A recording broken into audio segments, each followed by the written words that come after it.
Gar'Tok the Grey, a story by Karl.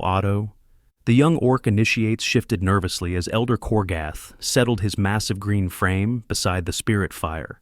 His bare skull helm caught the dancing flames, making the runes etched across its surface seem to move. The bones of ancestors hung from leather thongs around his thick neck, each one a repository of wisdom, each one a connection to the honored dead. "You fidget like prey animals," the old orc shaman growled, his broken tusk catching the firelight as he adjusted his glaive across his battle-scarred lap. "Are you warriors of the Kragthak or mice? By your age, I had already stood in 3 shield walls." The largest of the initiates, a youth named Gorn, straightened his spine, his own small tusks jutting out proudly. "Warriors, Elder, we completed our first blood rites at dawn. I took down a cave bear with my father's axe." "Did you now?" Kor'gath's remaining eyes studied their fresh war paint. Simple marks of red and black, nothing like the complex runes that covered his own scarred green flesh. A cave bear is a worthy first kill, but there are greater tests of courage than facing beasts, greater challenges that forge true warriors. The old shaman shifted his glaive across his battle-scarred lap, and one of the younger orcs, barely past his naming day, spoke up. "But, Elder, I thought shamans carried staffs." "That's what the human merchants say." Kor'gath's laugh was like rocks in an avalanche. "Since when do orcs of the Kragthak care what humans think? No, young one. A warrior's strength comes not from what he carries, but how he carries it. And that reminds me of a tale of 4 orc brothers who understood this truth better than any." He reached into a pouch at his belt and withdrew a handful of ancestor bones marked with ancient runes. As he cast them into the spirit fire, blue flames leaped up, and for just a moment, the initiates thought they saw 4 massive orc shadows dance across the cave wall. Listen well, young warriors of the Kragthak, to the tale of the Brothers Tok, and of how the greatest of them became known as Gar'Tok the Grey. Like young Draka here, Kor'gath nodded to a muscular initiate who clutched his training axe with pride. Wartok understood that true strength lies not just in the power of your strike, but in knowing when and where to land it. Though where you've mastered the 3 basic battle stances, Wartok created master fighting forms that our warriors still study today. The elder's eye fell on Keith, the smallest of the initiates, who often struggled with traditional orc warfare. And like you, young one, Mogtok found his power came not from muscle, but from understanding deeper forces. Though where you study terrain and timing, he learned to command the very storms themselves. "And Thutok," he continued, nodding again to Gorn, "moved like you do in the hunt, silent but deadly. A more cutting orc never existed." One of the initiates started to ask about Gar'Tok, but Kor'gath raised a gnarled hand. "The eldest brother's path, that tale will come. First, you must understand how these brothers served Chief Grimok Bloodmane, whose word was stronger than dwarven steel, and whose honor ran deeper than the ancient mountains." The old shaman's voice grew solemn. "The Brothers Tok helped forge our tribe into what we are today. But where there is great honor, darkness often festers in its shadow, and in Maldor, the Chief Grimmak's own brother..." The spirit fire flickered, casting strange shadows as Kor'gath prepared to tell of the treachery that nearly destroyed them all. Kor'gath's weathered fingers traced the runes on a particularly ancient bone as he continued. "In those days, the Kragthak were still proving themselves among the tribes. Chief Grimmak led us with wisdom and strength, but it was his brother Maldor who first showed signs of discontent." "Was he not a great warrior too?" asked Keth, the small initiate. "Ah," Kor'gath's eye narrowed. "Maldor was skilled with blade and bow, yes, but where Grimmak earned glory in open combat, Maldor hungered for easier paths to power." The elder cast more bones into the fire, their shapes casting long shadows. "The Brothers Tok served as war chiefs and advisors then. Wartok led our warriors in the summer raids, while Thutok's scouts kept our borders safe. Mogtok's storm magic brought rain to our crops and lightning to our enemies." "And what of Gar'Tok?" one of the initiates started, but fell silent at Kor'gath's raised hand. "Watch the flames, young ones," the shaman commanded. "See how they tell of a feast day, 60 summers past." The blue fire swirled, and the young orcs leaned forward as shapes began to form in the smoke. It was a celebration of victory. Gar'Tok had led our warriors to triumph against 3 human kingdoms who had thought to test our borders. The great feast hall was filled with warriors sharing tales of glory, shamans blessing the fallen, children playing between the long tables. Kor'gath's voice grew distant, lost in memory. None noticed then how Maldor's eyes followed his brother the chief. None saw how he slipped away during the victory rites. Even the Brothers Tok, wise as they were, did not yet understand the darkness growing in our midst. But then came the first signs, livestock found dead in strange ways, warriors speaking of shadows moving against the wind, and in Maldor's dwelling, lights that burned with an unnatural color deep into the night. Gar'Tok was the first to sense something amiss, Kor'gath continued, his voice low and measured. As a hunter, he knew every shadow in our lands. He noticed tracks leading to caves where no orc should walk, heard whispers that didn't belong to the living. The initiates huddled closer as a cold wind stirred the spirit fire. He brought his concerns to his brothers, but proof of treachery against the chief's blood, that requires more than disturbed earth and uneasy feelings. Gar'Tok counseled patience, suggesting they watch and wait. Tok spoke of strange disturbances in the weave of the arcane, but even he could not see throughout the veil of Maldor's secrets. Gorn, the large initiate, gripped his axe tighter. But they were the Brothers Tok. Surely they could have... Could have what, young one? Kor'gath's remaining eye fixed on him. Accuse the chief's brother without proof? That is not the Kragthak way. Honor demands evidence before action. He drew a symbol in the dirt with his glaive's butt. The brothers bided their time, watching. Gar'Tok positioned warriors near the suspicious caves, claiming they were training exercises. Gar'Tok's scouts noted every midnight wandering. Tok read the winds and consulted the spirits within them. And Gar'Tok? Asked Keth quietly. The old shaman's face darkened. Gar'Tok felt it worst of all. The ancestors grew restless, their voices troubled. Some fell silent entirely. But even he could not name the evil taking root until... Kor'gath paused, casting more bones into the fire. The flames turned a sickly green. Until the night of the blood moon, when Gar'Tok followed Maldor to the forbidden caves. What he witnessed there. The elder's voice grew hoarse. Some crimes cannot be unnamed once known.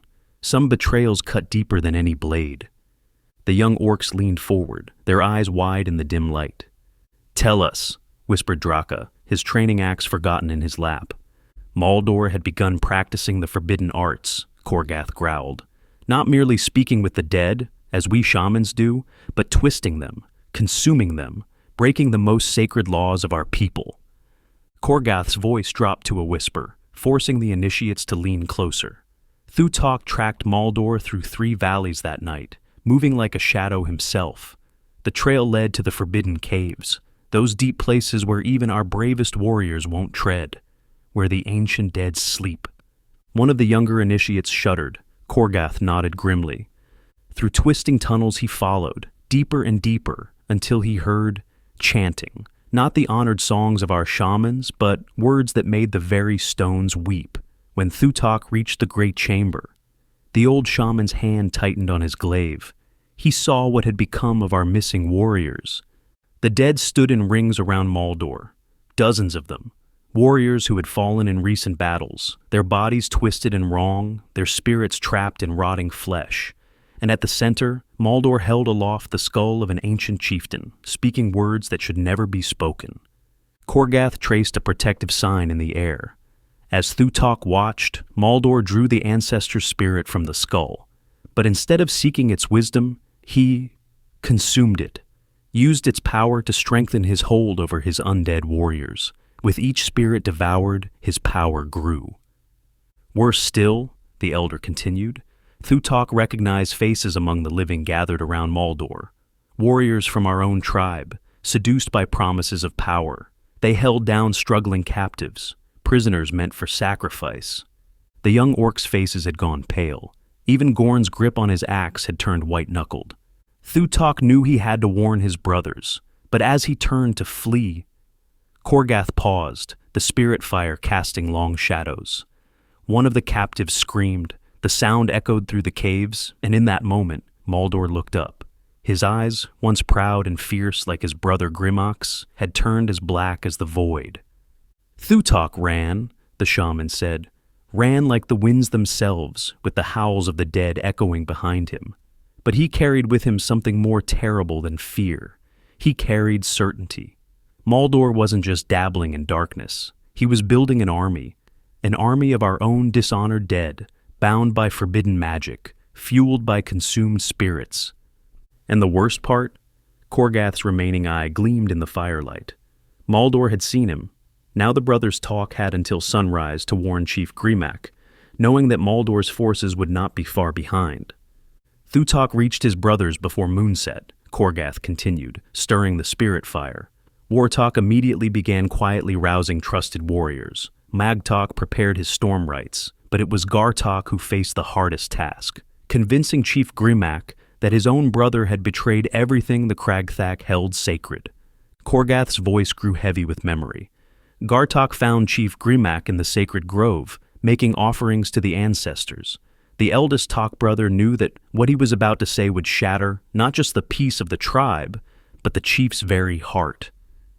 "Did Grimak believe him?" Keth asked, his voice barely a whisper. "A chief must listen to his shamans," Korgath replied.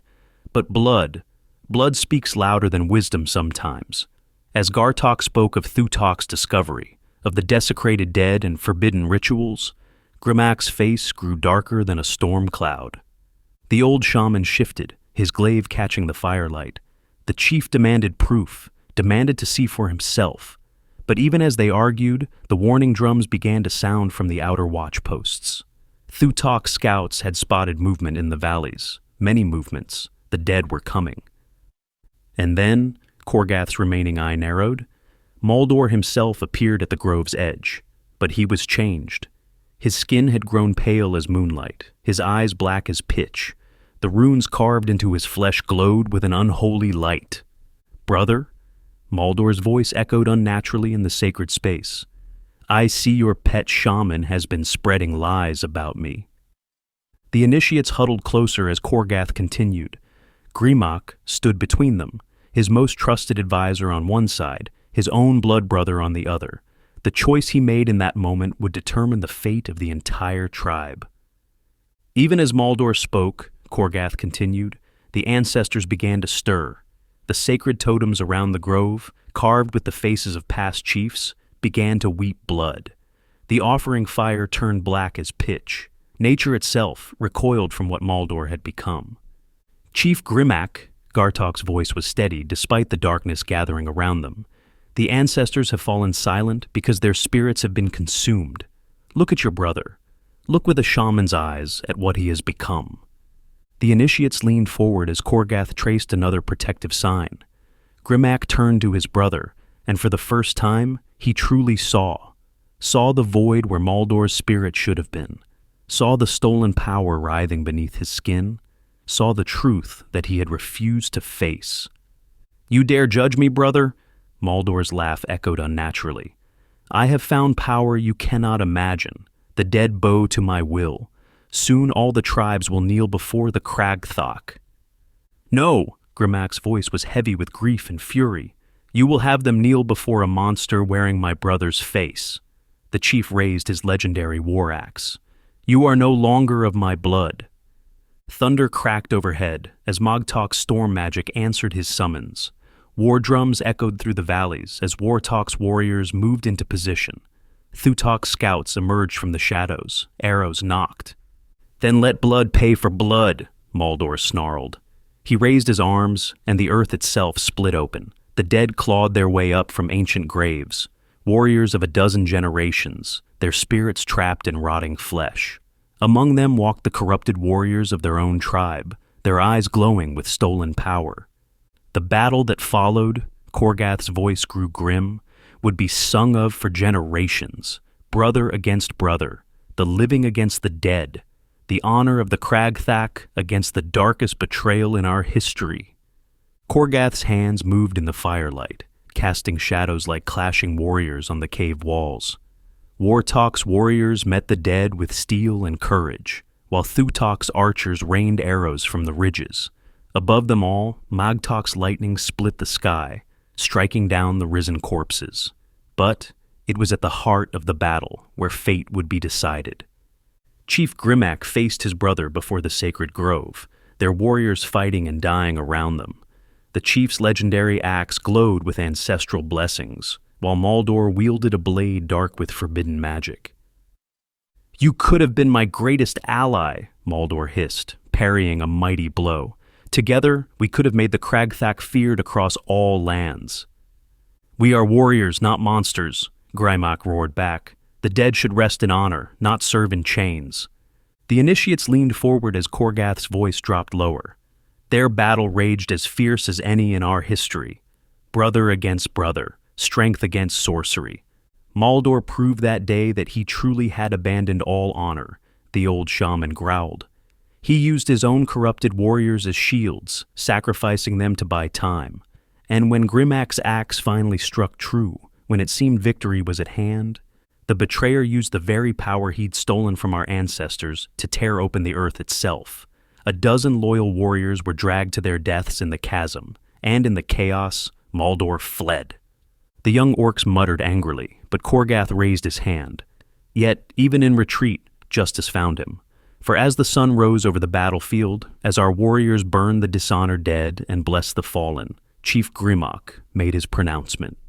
Before all the tribe, before the spirits of our ancestors, he declared Maldor Gravewalker, cast out, exile, his name stripped from our songs, his blood right revoked. Any who saw him were bound by honor to strike him down. But that was not the end of the tale. Korgath's voice grew heavier still. 4 seasons later, when the Brothers Tok returned from the summer raids, the spirit fire dimmed, as if the flames themselves dreaded what came next. They found their family compound burning, the homes where their children played, where their mates kept hearth, where their parents had blessed them with wisdom, all ash, and among the ruins. Korgath paused, tracing another protective sign. Among the ruins lay their families, slain by Maldor's hand. The initiates sat in horrified silence. But even this cruelty wasn't enough for the Gravewalker. As the brothers mourned, the ground began to stir. Their dead, their own dead, rose with that same unholy light in their eyes. Maldor had not just killed their families, he had consumed their very spirits, leaving only empty shells animated by his foul magic. Their loved ones weren't just dead. They were gone, forever denied their place in the eternal hunting grounds. Korgath's voice trembled with rage.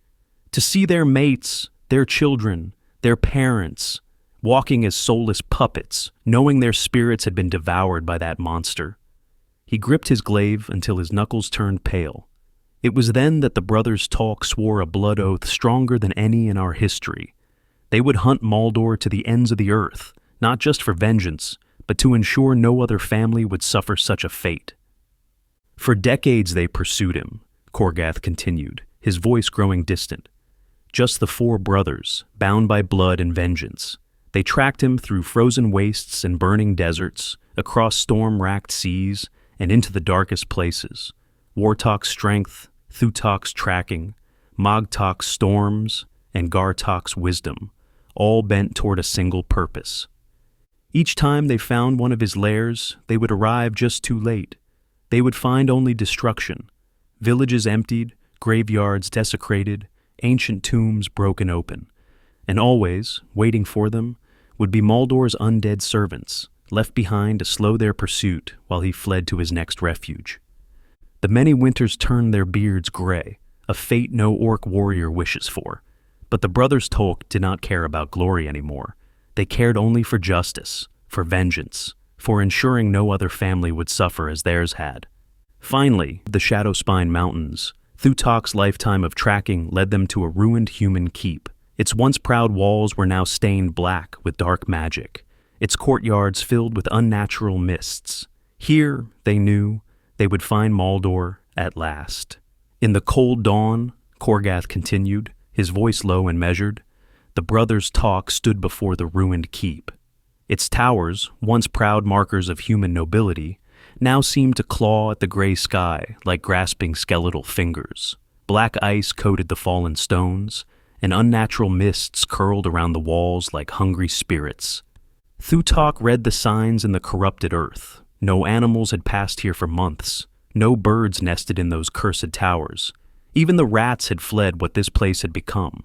Gar'Tok tested the weight of his worn axe, the same blade that had struck down countless undead over their long hunt. Gar'Tok's weather-beaten face turned skyward, sensing how Maldor's power had tainted even the winds themselves. And Gar'Tok? Kor'gath's remaining eye grew distant. The eldest brother clutched the totems of their ancestors, feeling how they trembled in the presence of such darkness. Each bone and carved stone had grown colder with every step toward this place. The brothers shared a look then, one that spoke of decades of pursuit, of battles fought side by side, of vengeance long denied. No words were needed. They had tracked Maldor across the world, and now, gray-bearded and battle-scarred, they would end what began on that terrible day when they returned to find their family's spirits consumed. As they approached the keep's shattered gates, the mists parted to reveal dozens of Maldor's undead servants waiting in the courtyard. The time for stealth was past. Their final battle began the moment they crossed the threshold, Kor'gath continued, his voice heavy with memory. The first wave of undead struck like a tide of rotting flesh. Gar'Tok raised his ritual totems, but Maldor had prepared for this. A bolt of corrupt magic struck the eldest brother, shattering his defenses and sending him crashing against the keep's walls. His legs shattered, his power momentarily broken. Gar'Tok roared at seeing his eldest brother fall. His mighty axe carved through the dead, each swing ending 3 or 4 at once. He fought as he had taught so many others, each movement flowing into the next, never wasting a single strike. "Stay back," he called to Gar'Tok, who struggled to rise. "We'll handle this, brother." Gar'Tok scaled the keep's walls like a shadow, his arrows finding their marks with deadly precision. Each shot struck where a heart should beat, each arrow blessed to disrupt Maldor's magic. From his vantage point, he could see more undead emerging from the keep's depths. "There are hundreds," he called down. "He's been preparing for us." Gar'Tok's storms answered, lightning splitting the gray sky. Thunder shook the ancient stones as he called upon decades of knowledge, weaving weather and war magic into devastating combinations. The rain he summoned sizzled where it touched the undead flesh. His power turned to purifying force. But Gar'Tok, Kor'gath's voice cracked slightly. Gar'Tok could only watch, propped against the wall, as his brothers fought their last battle, as Gar'Tok's mighty swings began to slow, as Gar'Tok's arrows grew fewer, as Gar'Tok's storms weakened. Gar'Tok fell first. He had carved a ring of destruction around himself, but they kept coming. A spear took him in the shoulder, then another in the leg. Still he fought, his axe rising and falling like a butcher's cleaver. "Remember the forms, brothers!" he roared, even as they dragged him down. His last act was to throw his cherished axe to Gar'Tok's feet. "You'll need this, eldest brother." Gar'Tok's arrows had decimated their numbers, but they learned. They began using their own dead as shields, advancing behind walls of corpses. When they finally reached his perch, he drew his twin daggers. Just like hunting cave bears, he called down to his brothers, managing one last laugh before the dead overwhelmed him. Gar'Tok's end shook the very mountains. He saw his brothers fall and channeled every last bit of his power into one final storm. "The spirits of storm and sky reject you, Gravewalker." His lightning struck his foes, purifying all it touched. The thunder of his last spell still echoes in those peaks, they say. But when the lightning ceased, when the rain turned to steam, Gar'Tok stood alone against too many. He fell facing Maldor, cursing him with his last breath. And Gar'Tok, Kor'gath's remaining eye gleamed with unshed tears. Gar'Tok watched it all, unable to reach them, unable to fight beside them. But in that moment of deepest despair, as Maldor approached for the kill, something extraordinary happened. The spirits of Gar'Tok's fallen brothers, freely given, not stolen, surged through him. Gar'Tok's strength flowed through his broken body. Gar'Tok's accuracy guided his hands. Gar'Tok's storms coursed through his blood. As Maldor approached, sneering at the crippled shaman, Gar'Tok felt something stir within him. Gar'Tok's axe, lying at his feet, began to hum with power. The rain from Mogtok's final storm gathered around him like a cloak. The shadows themselves seemed to bend as Thuttok's hunting spirit moved through him. Poor Gar'Tok, Maldor's voice was like grave dirt shifting. Forced to watch your brothers die, just as you watched your family rise. But don't worry, you'll serve me better than they did. Gar'Tok's hand closed around Wartok's axe, the weapon that had trained countless warriors, that had struck down hundreds of undead, seemed to pulse with his brother's remaining strength. You understand nothing of service, Grave Walker, Gar'Tok's voice echoed with three others. Nothing of brotherhood. He rose, his shattered legs suddenly strong with Wartok's power. His hands, guided by Thuttok's deadly precision, spun the axe in patterns even the youngest brother had never achieved. The storm winds, Mogtok's final gift, whirled around him, clearing the courtyard of mist. Maldor's sneer faltered. For the first time in decades, the monster knew fear. Before him stood not one opponent, but four. In Gar'Tok's eyes burned the combined will of the Brothers Tok. The axe in his hands glowed with power freely given, not stolen. The very stones of the keep groaned as the spirits of his brothers manifested around him. The battle that followed was like nothing even I can properly describe, Kor'gath said, his voice hushed. Gar'Tok moved with Wartok's perfect form, struck with Thuttok's precision, his blows carried by Mogtok's winds. Where Maldor commanded the dead with stolen power, Gar'Tok wielded the freely given strength of the greatest brotherhood our tribe had ever known. When the final blow fell, they say Maldor's body burst like a rotten corpse, releasing all the spirits he had consumed over the decades, the spirits of Gar'Tok's mate and son. The souls of the brothers' families, finally freed, lingered just long enough to embrace their avenger before passing on to the eternal hunting grounds. As dawn broke over the keep's ruined walls, a strange mist began to roll down from the mountains. Not Maldor's corrupt fog, but something pure and wild. Those who found the battlefield later said they saw four figures walking into that mist. Four brothers together again, young and strong as they had been before their hunt began. Some say they still walk the eternal hunting grounds together. Kor'gath's voice grew soft. Others claim they guard the boundaries between life and death, ensuring no one ever again breaks the sacred laws as Maldor did. But all agree that in that final battle, Gar'Tok proved that freely given power, born of brotherhood and love, will always overcome what is stolen through treachery and hate. The Brothers Tok had their vengeance, but more importantly, they kept their honor. They died as they lived, together, protecting others from a fate worse than death. And that, young warriors, Kor'gath rose, his glaive catching the last light of the spirit fire, is why we tell their tale, not just to warn of darkness, but to remind us that true strength lies in brotherhood, in honor, in standing together against the darkness no matter the cost. The spirit fire dimmed as Kor'gath's tale came to an end. The initiates sat in reverent silence, each lost in thoughts of brotherhood and sacrifice. The old shaman's eye fell once more on young Keth. "Come here, boy," he said softly. When Keth approached, Kor'gath spoke in a voice meant only for him. "I was barely your age when I last saw Gar'Tok, you know. Standing there in the dawn light, gray-bearded but unbowed. Something in your eyes reminds me of him, that same quiet wisdom." The other initiates began to stir, but froze when a strange sound drifted through the cave, like distant laughter carried on the wind. Some would later swear they saw four shadows move across the cave wall, brothers walking together into legend. But Keth saw something else in the old shaman's remaining eye. A glimmer of tears quickly blinked away, the tears of a boy who had watched heroes walk into legend and lived to tell their tale. Well, that was Gar'Tok the Grey. I hope you enjoyed it. Thank you very much for sticking around and listening to the whole thing. I would love to hear your thoughts on it. On this one particularly, keep in mind I'm still relatively new to writing. I tried to frame it as someone else telling the story.